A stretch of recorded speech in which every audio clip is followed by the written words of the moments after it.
Hello friend, my name is Shyam Rathore और आज के सेशन में हम समझेंगे शिपिंग लाइन वर्किंग प्रोसीजर।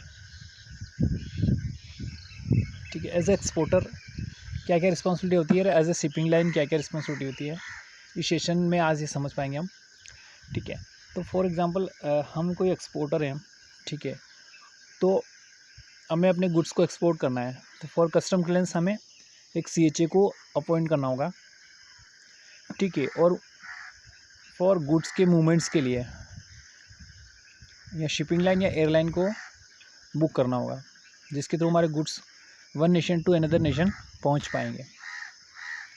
तो इस एक्टिविटी में क्या क्या स्टेप्स इन्वॉल्व होते हैं वो इस सेशन में हम समझेंगे। ठीक है, तो शुरू करते हैं। मैंने एक स्लाइड बनाई, उस स्लाइड के कुछ पॉइंट्स हैं, उन पॉइंट्स से हम समझने की कोशिश करेंगे। ठीक है, there are 14 point, so start from here.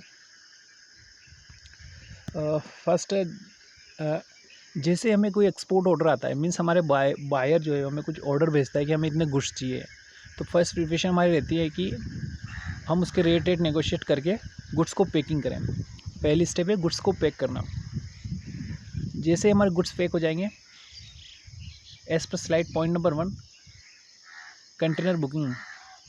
तो जब गुड्स हमारे पैक हो जाएंगे, हम अपनी कमर्शियल इन्वॉइस और पैकिंग लिस्ट, जिसमें कि वॉल्यूमेट्रिक वेट होगा गुड्स का, जिसके बिहाफ पर कंटेनर बुक किया जाएगा कि कौन सी साइज़ का कंटेनर होना चाहिए। ठीक है, क्या कंट्री की डेस्टिनेशन है, कौन से पोर्ट के थ्रू जाएगा, पोर्ट ऑफ लोडिंग क्या है, पोर्ट ऑफ डिस्चार्ज क्या है, ये सारी डिटेल इनवॉइस और पैकिंग लिस्ट में मेंशन होती है। उसके भी यहाँ पे हमारा CHA कंटेनर बुक करता है शिपिंग लाइन के लिए। ठीक है, शिपिंग लाइन से उसके बाद की प्रोसीजर आती है कंटेनर अलॉटेड। जैसे हम कंटेनर बुक करते हैं, हमें मिलता है बुकिंग नंबर और container number plus location of the picking container. Okay, कहाँ से हमें कंटेनर पिक करना है। तो कंटेनर अलॉटेड वाले स्टेप में क्या होगा, जहाँ पे भी हमारी फैक्ट्री होगी उसका नियरेस्ट जो भी ICD होगा एज़ पर शिपिंग लाइन वहाँ से आपको कंटेनर अलॉट करेगी। फॉर एग्ज़ाम्पल, आपका फैक्ट्री जो है IMT मानेसर गुड़गांव में है, तो आपके नियरेस्ट ICD होगा गड़ियासरू खाटूवास। ठीक है, ये नियरेस्ट है, तो यहाँ से ही आपको कंटेनर मिलेगा आपका। तो जो इसमें आपका कोई रोल नहीं रहता है, वैसे इसमें ट्रांसपोर्टर का रोल और CHA का रोल रहता है। वो कंटेनर को पिक करके रिस्पेक्टिव शिपिंग लाइन यार्ड से कंटेनर को, एम्प्टी कंटेनर को पिक करके फैक्ट्री तक लाता है। ठीक है, तो पॉइंट नंबर 3 है कि ट्रांसपोर्टर जो कि हमने अपने CHA को अपॉइंट किया है, वो CHA हो सकता है खुद का ट्रांसपोर्ट हो या फिर वो खुद ट्रांसपोर्टर को अरेंज करके आपके गुड कंटेनर्स को, एम्प्टी कंटेनर को फैक्ट्री तक पहुंचाए। ठीक है, अब आएगी फोर्थ स्टेप, फैक्ट्री स्टफिंग। तो यहाँ पे जो समझने की बात है, आपका एम्प्टी कंटेनर आपकी फैक्ट्री में पहुँच गया है, आपने फिजिकली इंस्पेक्शन किया कंटेनर का, container is okay, physically fit है स्टफिंग के लिए, देन कंटेनर स्टफिंग शुरू हो जाएगी as per booking with country. ठीक है, जो हमने बुक किया है कंट्री वाइज, उसके अकॉर्डिंग ही स्टफिंग होगी। नहीं, ठीक है ना। तो आगे बढ़ते हैं। कंटेनर आपका 5th नंबर पे अगर जाते हैं, तो जैसे आप शिपिंग लाइन का रोल स्टार्ट हो जाता है। शिपिंग लाइन ने आपको कंटेनर दे दिया और कंटेनर आपकी फैक्ट्री तक आ गया। अब शिपिंग लाइन कहती है कि हमें शिपिंग लाइन इंस्ट्रक्शन दो, SLI दो भाई। तो SLI का मतलब होता है शिपिंग लाइन इंस्ट्रक्शंस, एक specific format given by the shipping line, जिसमें आपको बायर्स और सेलर की डिटेल्स लिखनी है, इंपोर्टर और एक्सपोर्टर की IC नंबर। इसके अलावा आपको लिखने हैं port of loading, port of discharge. ठीक है, contact person to delivers the good. इसके अलावा लिखनी है आइटम डिस्क्रिप्शंस, HS कोड और शिपिंग बिल नंबर। ठीक है, ये डिटेल्स आपको कमर्शियल इनवॉइस के बेस पे फिल करके शिपिंग लाइन इंस्ट्रक्शन देना है शिपिंग लाइन को। तो ये थ्रू CHA होता है, CHA इन्वॉल्व रहता है इसमें। इसके बाद क्या होता है कि शिपिंग लाइन आपको भेजेगी BL ड्राफ्ट में आपको मिलेगा जो डिटेल आपने मेंशन करके भेजी थी शिपिंग लाइन इंस्ट्रक्शन में, वो उसका बिल ऑफ लेडिंग का ड्राफ्ट आपको पास वापस आएगा अप्रूव होने के लिए, कि आपने जो डिटेल्स, इसको एक बार चेक एंड वेरीफाई कर लीजिए।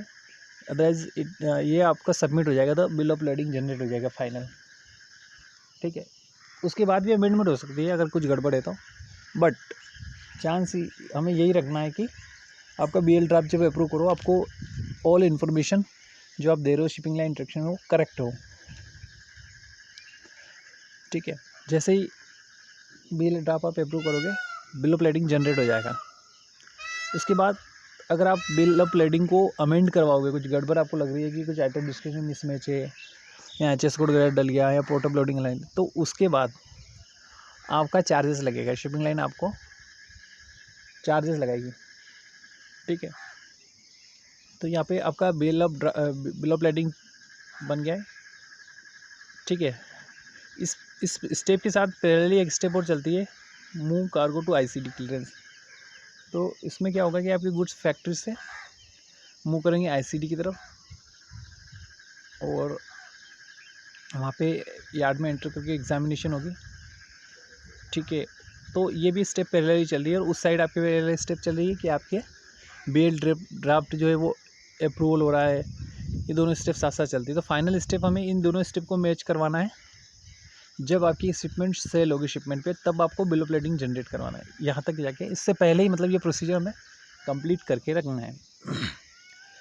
ICD से गुड मूव हुए, उसके बाद ICD में गुड्स आ गए, उसके बाद उसकी क्लियरेंस होगी। क्लियरेंस होने के बाद आपकी goods as per conditions, okay, as per locations आपके गुड्स लोडेड होंगे in the ship.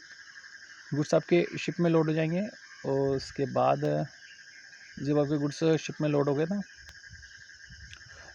Sorry train में लोड हो गए, उसके बाद ये पोर्ट ऑफ लोडिंग तक जाएंगे, ठीक है। तो इनलैंड हॉलेज का मीन्स यहाँ पे कि आपके गुड्स मूव हो रहे हैं ICD to port of loading through train. अब 8 नंबर पॉइंट कहता है handling by the port authority. तो जैसे ही आपके गुड्स अनलोड होंगे from the train to the port of loading, हो गए, तो वहाँ पे क्या होगा, पोर्ट अथॉरिटी के द्वारा आपके गुड्स को हैंडल किया जाएगा। तो यहाँ पे आपने कभी देखा होगा बिलों में कि एक चार्जेस लगाए हैंडलिंग चार्जेस, वो ये चार्ज होता है कि पोर्ट पर गुड्स को हैंडल करने का चार्ज, ठीक है। तो यहाँ पे आपके goods handle bye the port authority.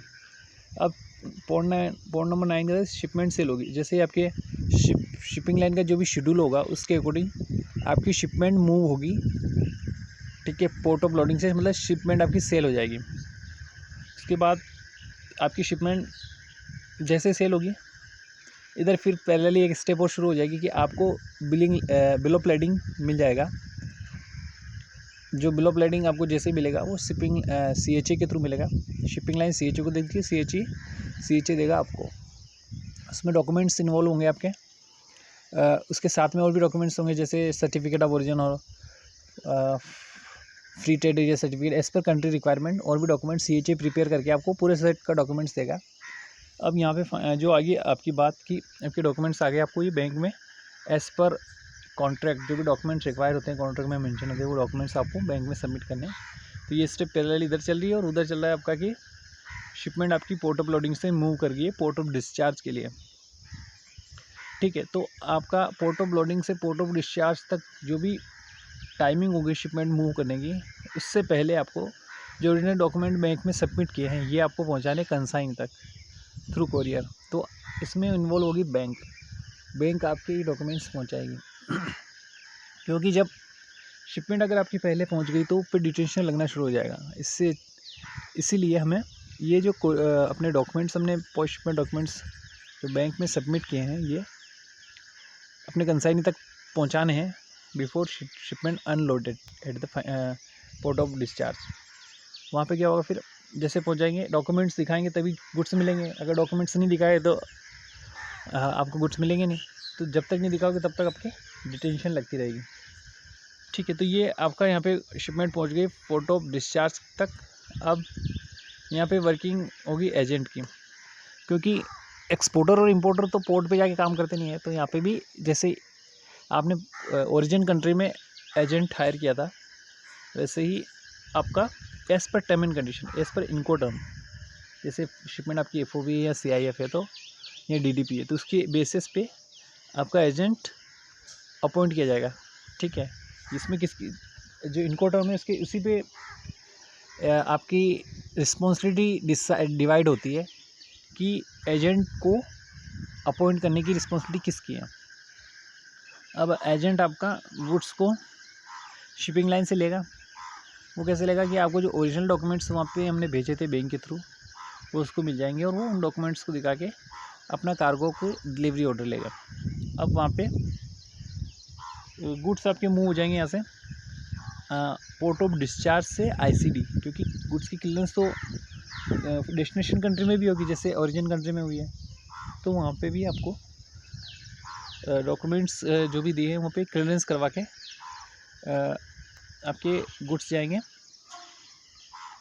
Through train या जो भी वहाँ का लोकेशन होगा उसके हिसाब से। बाई रोड भी जा सकते हैं, बाई ट्रेन भी जा सकते हैं। उसके बाद गुड्स आपके लगेंगे फाइनल डेस्टिनेशन पे। तो इसमें क्या होगा, आपका CHA ICD से लेकर फाइनल डेस्टिनेशन तक ट्रांसपोर्टेशन की फैसिलिटी प्रोवाइड करेगा, ठीक है। जिसमें चार्जेस देने होंगे वो डिपेंड करता है कि इनको टर्म क्या है शिपमेंट की। अगर DDP है तो शिपर ही पे करेगा, अगर CIF है तो आपका बायर पे करेगा, ठीक है।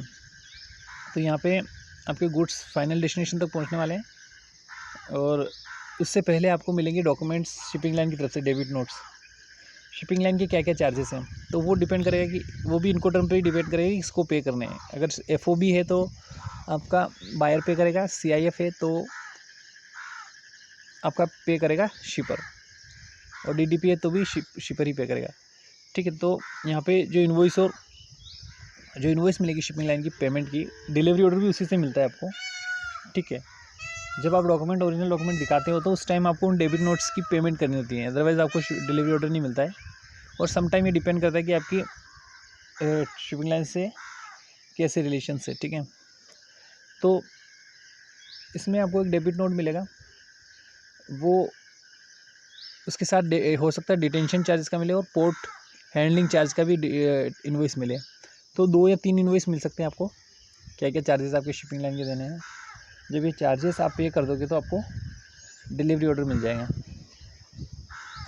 ठीक है। जब आपको डिलीवरी ऑर्डर मिल जाएगा तो आपकी शिपमेंट आपके अंदर आपके कस्टडी में हो जाएगी। इस प्रकार से शिपमेंट आपकी फाइनल डेस्टिनेशन पे पहुंचेगी और फाइनल डेस्टिनेशन पर जो शिपमेंट आपकी पहुंच जाएगी तो आपको अनलोडेड कर शिपमेंट को कंटेनर को अनलोड करके विदिन 14 डेज़ आपको कंटेनर रिटर्न मतलब एम्प्टी कंटेनर रिटर्न करना है शिपिंग लाइन को, ठीक है। तो यहाँ पे ये समझने की बात ये है कि इसमें आपको शिपिंग लाइन को इन्फॉर्मेशन देनी है कि हमारा यूज़ हो गया है और हमने आपको कंटेनर हैंड ओवर कर दिया। ऐसा नहीं कि आप कंटेनर वहाँ भी यार्ड में छोड़ के आ गए और आपने उनको बताया नहीं कि ये आपका एम्प्टी कंटेनर है। अगर ऐसा होगा तो फिर उनको पता नहीं पड़ेगा और वो आपका डिटेंशन चार्ज ले सकते हैं।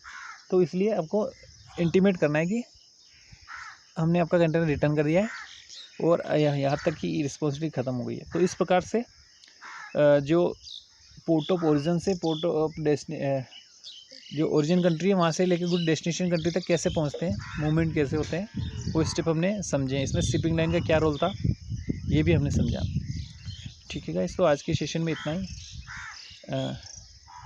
Have a nice day, thank you for watching this session.